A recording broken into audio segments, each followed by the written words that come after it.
ನಂಬಿಕೆಯನ್ನು ಗಳಿಸಿಕೊಂಡು ನಿನಗೆ ಮೋಸ ಮಾಡಿ ನಿನಗೆ ನೋವು ಉಂಟು ಮಾಡಿ ನಿನ್ನ ನಡು ದಾರಿಯಲ್ಲಿ ಬಿಟ್ಟು ಹೋಗಿರಬಹುದು. ಆದ್ರೆ ದೇವರು ಹೇಳ್ತಾ ಇದ್ದಾರೆ, ಅವರುಗಳು ನಿನ್ನ ಕಾಲಿನ ಧೂಳನ್ನು ನೆಕ್ಕುವರು. ಯಾಕೆಂದ್ರೆ ನಿನ್ನ ಮಹಿಮೆ ನಿನ್ನ ಪ್ರಭಾವವಲ್ಲ, ದೇವಾದಿದೇವನ ಮಹಿಮೆಯು ಪ್ರಭಾವವು ನಿನ್ನ ಮೇಲೆ ಉದಯಿಸಲಿದೆ. Praise the Lord. Hallelujah. ಯಾಕಂದ್ರೆ ದೇವರ ಮಹಿಮೆ ಅದರ ಅರ್ಥ ಏನಂದ್ರೆ ದೇವರು ತಾನೇ ನಿಮ್ಮ ಮೇಲೆ ಇಳಿದು ವರ್ಷ. Hallelujah. ಅದಕ್ಕೆ ಪೌಲನು ಹೇಳ್ತಾನೆ, ನಾವು ಕ್ರಿಸ್ತನ ರಾಯಭಾರಿಗಳಾಗಿದ್ದೇವೆ. We are the ambassadors of Christ. Praise the Lord. ಕ್ರಿಸ್ತನ ರಾಯಭಾರಿಗಳು ನಾವಾಗಿದ್ದ ಮೇಲೆ ಯಾವ ರೀತಿಯಾಗಿರ್ತೀವಿ? ಕ್ರಿಸ್ತನ ಹಾಗೆ. Praise the Lord. Hallelujah. ನಮ್ಮ ಎಲ್ಲ ಕೊರತೆಗಳನ್ನು ಕ್ರಿಸ್ತನ ಮಹಿಮೆಯಿಂದ ನಿವಾರಿಸಲ್ಪಟ್ಟು ಅಬ್ರಹಾಮನ ಆಶೀರ್ವಾದವನ್ನ ಕ್ರಿಸ್ತ ಯೇಸುವಿನ ಮೂಲಕ ಹೊಂದುವವರಾಗಿದ್ದೇವೆ ಎಂಬುದಾಗಿ ನಾವು ವಾಕ್ಯದಲ್ಲಿ ನೋಡ್ತಿರುತ್ತೇವೆ. Praise the Lord. Hallelujah. ದೇವರು ನಿನ್ನನ್ನು ಅತಿ ಅಮೂಲ್ಯವಾಗಿ ನೋಡ್ತಾ ಇದ್ದಾನೆ. ನಿನ್ನನ್ನು ನೀನು ಕಡೆಗಣಿಸಿಕೊಳ್ಳಬೇಡ. ನಿನ್ನ ಪರಿಸ್ಥಿತಿ ಎಂತದೇ ಆಗಿದ್ರು ಆ ಪರಿಸ್ಥಿತಿಯನ್ನು ನೋಡಿ ಹೇಳು, ಇದು ನನ್ನ ಶಾಶ್ವತವಾದ ಪರಿಸ್ಥಿತಿ ಅಲ್ಲ. ಇವತ್ತು ಈ ಪರಿಸ್ಥಿತಿ ನನ್ನನ್ನು ಕಾಡುತ್ತಿರಬಹುದು. ನಾಳಿನ ಉದಯವನ್ನ, ಬೆಳಗಿನ ಜಾವವನ್ನ ನಾನು ನೋಡುವಾಗ ಎಲ್ಲವನ್ನ ಉಳ್ಳವನಾಗಿ ನಾನು ಇರ್ತೇನೆ. ಯಾಕೆಂದರೆ ನಾನು ಮತ್ತು ಕ್ರಿಸ್ತನು ಒಂದಾಗಿದ್ದೇವೆ. Praise the Lord. Hallelujah. ನಾವು ನೋಡ್ತೇವೆ ಯೋಹನ್ ಬರೆದ ಸುವಾರ್ತೆಯಲ್ಲಿ, ನಾನು ಮತ್ತು ತಂದೆಯು ಒಂದಾಗಿದ್ದೇವೆ. ಏನಾಗಿದ್ದೇವೆ? ಒಂದಾಗಿದ್ದೀರಾ ಇಲ್ವಾ? ಎಷ್ಟು ಜನ ನೀವು ಮತ್ತು ದೇವರು ಒಂದಾಗಿದ್ದೇವೆ? ಹಲ್ಲೆಲೂಯಾ. ನಿಮ್ಮ ತಲೆ ಮೇಲೆ ಕೈ ಇಟ್ಕೊಳ್ಳಿ. ನಾನು ಹೇಳಿದಾಗೆ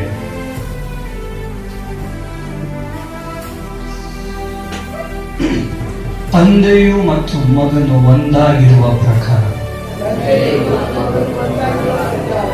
ನಾನು ಮತ್ತು ಕ್ರಿಸ್ತನು ಒಂದಾಗಿದ್ದೇವೆ. ಕ್ರಿಸ್ತನು ನನ್ನೊಳಗೆ ಇದ್ದಾನೆ, ನಾನು ಕ್ರಿಸ್ತನವನಾಗಿದ್ದೇನೆ, ಕ್ರಿಸ್ತನು ನನ್ನವನಾಗಿದ್ದಾನೆ.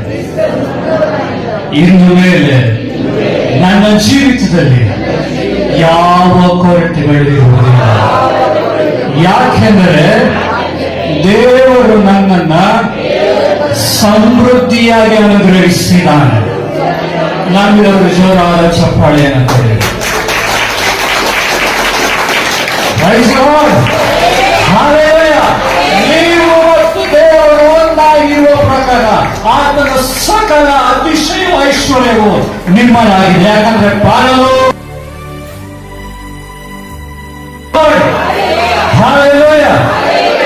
ಒಬ್ಬ ಪ್ರೈಮ್ ಮಿನಿಸ್ಟರ್ ಅಥವಾ ದೇಶದ ಒಬ್ಬ ಅಧ್ಯಕ್ಷ ಪ್ರಧಾನಿ ಬರುವಾಗ ಯಾವ ರೀತಿಯಾಗಿ ಬರ್ತಾರೆ? ಅವರ ಕಾನ್ವಾಯ್ ಯಾವ ರೀತಿಯಾಗಿರುತ್ತೆ? ಸುಮ್ಮನೆ ಟ್ರಾಫಿಕ್ ಅಲ್ಲಿ ಹೋಗ್ಲಿ ಅಂತ ಬಿಡ್ತಾರ? ಯಾವ ರೀತಿಯಾಗಿರುತ್ತೆ? ಒಬ್ಬ ಈ ದೇಶದ ಪ್ರಧಾನಿ ಒಂದು ಸ್ಥಳಕ್ಕೆ ಹೋಗ್ತಾನೆ ಅಂದ್ರೆ ಯಾವ ರೀತಿಗೆ ಸಿದ್ಧತೆಗಳಿರುತ್ತೆ? ಎಷ್ಟೊಂದು ವೆಹಿಕಲ್ಗಳು, ಜನಸಾಮಾನ್ಯರಿಗೆ ತೊಂದರೆ ಆದ್ರೂ ಪರವಾಗಿಲ್ಲ ಅಂತ ಝೀರೋ ಟ್ರಾಫಿಕ್ ಕೊಡ್ತಾರೆ. ಹೌದಾ? ಇದು ಫುಲ್ ಸೆಕ್ಯೂರಿಟಿ, Z+ ಸೆಕ್ಯೂರಿಟಿ ಇರುತ್ತೆ. ಅವ್ರದ್ದು ಒಂದೊಂದು ವೆಹಿಕಲ್ಗಳು ಬಾಂಬ್ ಪ್ರೂಫ್, ಬುಲೆಟ್ ಪ್ರೂಫ್ ಇರುತ್ತೆ. ಹೌದಾ? ಫುಲ್ಲಿ ಲೋಡೆಡ್ ವೆಹಿಕಲ್ಗಳಿರುತ್ತೆ. ಅಷ್ಟು ಆರ್ಡಿನೆನ್ಸ್ ಪೂರ್ತಿ ಆರ್ಮರ್ ಲೋಡೆಡ್ ವೆಹಿಕಲ್ಗಳಿರುತ್ತೆ ಅಲ್ವಾ? ಒಬ್ಬ ಪ್ರಧಾನಿ, ಒಂದು ದೇಶದ ಪ್ರಧಾನಿ ಒಂದು ಸ್ಥಳಕ್ಕೆ ಹೋದ್ರೆ ಬರೀ ಪ್ರಧಾನಿ ಮಾತ್ರ ಹೋಗ್ತಾ ಇದ್ದಾನ ಅಥವಾ ಆ ದೇಶದ ಸರ್ಕಾರನೇ ಅಲ್ಲಿ ಹೋಗ್ತಾ ಇದೆ? ಹೇಳಿ. ಆ ದೇಶದ ಸರ್ಕಾರವೇ ಆ ಪ್ರಧಾನಿಯೊಟ್ಟಿಗೆ ಎಲ್ಲಿ ಹೋಗ್ತಾ ಇದೆ? ಅವನು ಹೋಗುವ ಸ್ಥಳಕ್ಕೆ ಹೋಗ್ತಾ ಇದೆ. ಒಬ್ಬ ಮನುಷ್ಯನು ಇವತ್ತು ಇದ್ದು ನಾಳೆ ಗತಿಸಿ ಒಬ್ಬ ಮನುಷ್ಯನ ಅಧಿಕಾರದಲ್ಲಿ ಇದ್ರೆ ಅವನು ಈ ರೀತಿಯಾಗಿ ತನ್ನ ಅಧಿಕಾರವನ್ನ ವೈಭವದಿಂದ ಅನುಭವಿಸುವುದಾದರೆ ನಿನ್ನೆ ಇದ್ದ ಹಾಗೆ ಇವತ್ತು ಎಂದಿಗೂ ಏಕ ರೀತಿ ಜೊತೆಗೆ ಇರುವ ದೇವಾದಿ ದೇವನು ನಿನ್ನ ಜೀವಿತದಲ್ಲಿರುವುದಾದ್ರೆ ಎಷ್ಟು ಘನತೆಯಿಂದಲೂ ಗೌರವದಿಂದ ನಿನ್ನನ್ನು ನಡೆಸುವಾಗಿದ್ದಾನೆ. Praise the Lord. ಮನುಷ್ಯರ ಕಣ್ಣಿಗೆ ನೀನು ಅಲ್ಪನಾಗಿ ಕಂಡರೂ ಕೂಡ ಆತನ ದೃಷ್ಟಿಯು ನಿನ್ನನ್ನು ಅತಿ ಅಮೂಲ್ಯವಾಗಿ ನೋಡ್ತಾ ಇದೆ. ಯಾಕೆಂದ್ರೆ ಆತನು ನಿನ್ನನ್ನು ತನ್ನ ಸ್ವರತೆಯಿಂದ ಕೊಂಡುಕೊಂಡಿದ್ದಾನೆ. Praise the Lord. ಆತನು ಮನುಷ್ಯರಾಗಿ ಎರಡು ಮಾತಿನವನಲ್ಲ, ಮಾತು ಕೊಟ್ಟರೆ ನಿಶ್ಚಯವಾಗಿ ನೆರವೇರಿಸುವವನಾಗಿದ್ದಾನೆ. Praise the Lord. Hallelujah. Hallelujah. ಆತನು ರಾಜಾದಿರಾಜನು, ನಾವು ಆತನ ಮಗಳು ಆಗಿದ್ದೇವೆ. Praise the Lord. ಯಾವ ಕೇಳು ನಿನಗೆ ಸಂಭವಿಸಲು, ಉಪದ್ರವವು ನಿನ್ನ ಗುಡಾರದ ಸಮೀಪಕ್ಕೂ ಬಾರದು. ನೀನು ಹೋಗುವಲ್ಲ, ನಿನ್ನನ್ನು ಕಾಯುವುದಕ್ಕೆ ತನ್ನ ದೂತರಿಗೆ ಅದನ್ನು ಅಪ್ಪಣೆ ಕೊಡುವ ಆತನಾಗಿದ್ದಾನೆ. ಇಂದಿನಿಂದ ಸದಾ ಕಾಲವು ನಿನ್ನ ಜೀವಮಾನವೆಲ್ಲ ಕರ್ತನ ಶುಭವು ಕೃಪೆಯು ನಿನ್ನನ್ನು ಹಿಂಬಾಲಿಸುವಂತಾಗಿದೆ. ಹಲ್ಲೆಲೂಯಾ. ನಿನ್ನ ಬಲಗಳಲ್ಲಿ 10,000 ಜನರು, ನಿನ್ನ ಬಲಗಳಲ್ಲಿ 1,000 ಜನರು, ನಿನ್ನ ಮಕ್ಕಳಲ್ಲಿ 10,000 ಜನರು ಸತ್ತು ಬಿದ್ದರೂ ಕೂಡ ನಿನಗೇನು ತಟ್ಟದು. ಯಾಕೆಂದ್ರೆ ಇನ್ನು ನೀನು ಏಕಾಂಗಿಯಾಗಿಲ್ಲ, ಕ್ರಿಸ್ತನು ನಿನ್ನೊಟ್ಟಿಗಿದ್ದಾನೆ. ನೀನು ಕ್ರಿಸ್ತನೊಟ್ಟಿಗೆ ಇರುವುದರಿಂದ ಇನ್ನು ಮೇಲೆ ನೀನು ಏಕಾಂಗಿಯಾಗಿಲ್ಲ, ದೇವರ ಪಾಲಿನ ಜೊತೆಯಲ್ಲಿದ್ದಾನೆ. Praise the Lord. Hallelujah. ಮನುಷ್ಯರು ನಿನ್ನನ್ನು ತುಚ್ಛವಾಗಿ ಕೇವಲವಾಗಿ ನೋಡಬಹುದು. Hallelujah. ಒಂದು ರೀತಿ ಕೇವಲವಾಗಿ ನಿನ್ನ ಬಗ್ಗೆ ಇಲ್ಲಸಲ್ಲದನ್ನು ಮಾತಾಡಿರಬಹುದು. ನಾನು ದೇವರು ನನಗೆ ಕೊಟ್ಟ ಅಧಿಕಾರದಲ್ಲಿ ಹೇಳ್ತಾ ಇದ್ದೇನೆ, ನಿನ್ನ ಪರಿಸ್ಥಿತಿಗಳು ಮಾರ್ಪಡುವ ಸಮಯ ಇದಾಗಿದೆ. ಯಾವ ಜನರು ನಿನ್ನ ಅಲಕ್ಷಿಸಿ ತುಚ್ಛವಾಗಿ ಕೇವಲವಾಗಿ ನೋಡಿದ್ರು, ಅವರ ಮುಂದೆನೆ ನೀನು ಘನತೆಯಿಂದಲೂ ಗೌರವದಿಂದಲೂ ತಲೆ ಎತ್ತಿ ನಡೆಯುವಾಗ ಇವರು ಮಾಡ್ತಾರೆ. ಯಾಕೆಂದ್ರೆ ನನ್ನ ದೇವರು ಜೀವ ಸ್ವರೂಪನಾಗಿದ್ದಾನೆ. Praise the Lord. Hallelujah. ಆತನ ಹಾಗೆ ನಮ್ಮನ್ನು ಪ್ರೀತಿ ಮಾಡೋರು ಯಾರು ಇಲ್ಲ. Praise the Lord. Hallelujah. ಎಷ್ಟೋ ಜನರು ಹೇಳುವುದನ್ನು ಕೇಳಿದರು, ಅವರು ನಮ್ಮನ್ನ ಪ್ರೀತಿ ಮಾಡೋದು.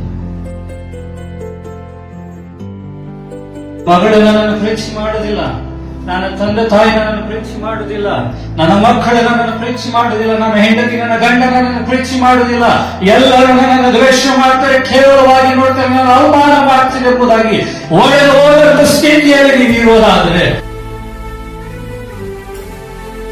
ಅಮೂಲ್ಯ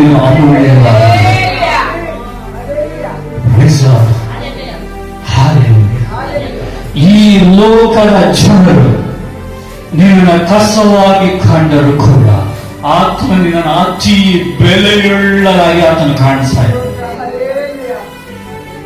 ಯಾಕೆ ಗೊತ್ತಾ? ನಿನಗಾಗಿ, ಕೇವಲ ನಿನಗಾಗಿ ಆತನು ತನ್ನ ರಕ್ತವನ್ನು ಸುರಿಸಿದ. ನಿನ್ನನ್ನು ಪಾಪದಿಂದ ಶಾಪದಿಂದ ಬಿಡಿಸುವುದಕ್ಕೋಸ್ಕರ ಆತನು ಶಿಕ್ಷೆಯನ್ನು ಅನುಭವಿಸಿದನು. ನೀನು ಸ್ವತಂತ್ರನಾಗಿ ಇರುವುದಕ್ಕೋಸ್ಕರ ಆತನು ಎಲ್ಲವನ್ನ ಸಹಿಸಿಕೊಂಡು ನಿನ್ನ ಅನೀತಿಯನ್ನು ಆತನು ಹೊತ್ತುಕೊಂಡನು.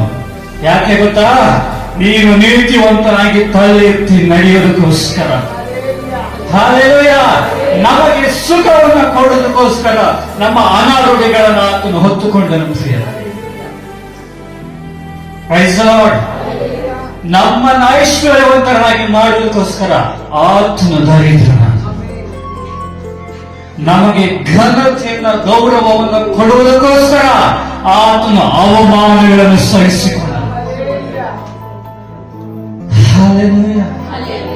ಎಷ್ಟೋ ಸಾರಿ ನಮ್ಮ ಜೀವಿತದಲ್ಲಿ ನಾವು ಪ್ರಶ್ನೆಗಳನ್ನ ಹಾಕೊಳ್ತೇವೆ. ದೇವರು ನನಗೆ ಏನ್ ತಾನೇ ಮಾಡಿದ್ದಾನೆ, ದೇವರು ನನಗೆ ಏನ್ ತಾನೇ ಮಾಡಿದ್ದಾನೆ, ಯಾಕಪ್ಪ ಇಷ್ಟು ಕಷ್ಟ, ಯಾಕೆ ಇಷ್ಟು ಹೋರಾಟ, ಯಾಕೆ ಈ ನೋವು ಬೇರೆ ಎಂಬುದಾಗಿ ನೀನು ಒಂದು ವೇಳೆ ಕೊರಗಿ ಚಿಂತೆಯಲ್ಲಿ ಕೂತಿರುವುದಾದ್ರೆ ಒಂದು ಸಾರಿ ನೀನು ನಡೆದು ಬಂದ ಹಾದಿನ ದೃಷ್ಟಿಸಿ ನೋಡು. ಹಲ್ಲೆಲೂಯಾ. ಇವತ್ತು ನೀನು ಉಸಿರಾಡ್ತಾ ಇದೆಯಾ? ನೀನು ಆರೋಗ್ಯವಾಗಿದೆಯಾ? ನೀನು ಕೆಲಸ ಮಾಡ್ತಾ ಇದೆಯಾ? ನಿನ್ನ ಕುಟುಂಬವು ಸುರಕ್ಷಿತವಾಗಿದೆಯಾ? ನಿನ್ನ ಶರೀರದಲ್ಲಿ ಇವತ್ತು ಕೂಡ ಶ್ವಾಸ ಇದೆಯಾ? ಯಾರಿಂದ? ಆತನ ಕೃಪೆಯಿಂದಲೇ ಮಾತ್ರ. Praise the Lord. ಹಲ್ಲೆಲೂಯಾ. ಈ ಲೋಕ ನಿನ್ನ ಬಗ್ಗೆ ಯಾವ ಒಪಿನಿಯನ್ ಕೊಡುತ್ತೋ, ಈ ಲೋಕದ ಜನರು ನಿನ್ನ ಬಗ್ಗೆ ಏನ್ ಹೇಳ್ತಾರೋ ಅದನ್ನ ಯೋಚಿಸಿ ತಲೆ ಕೆಡಿಸಿಕೊಳ್ಳಬೇಡ. ನಿನಗಾಗಿ ಪರಲೋಕದ ತಂದೆಯು ಕಾಯ್ತಾ ಇದ್ದಾನೆ.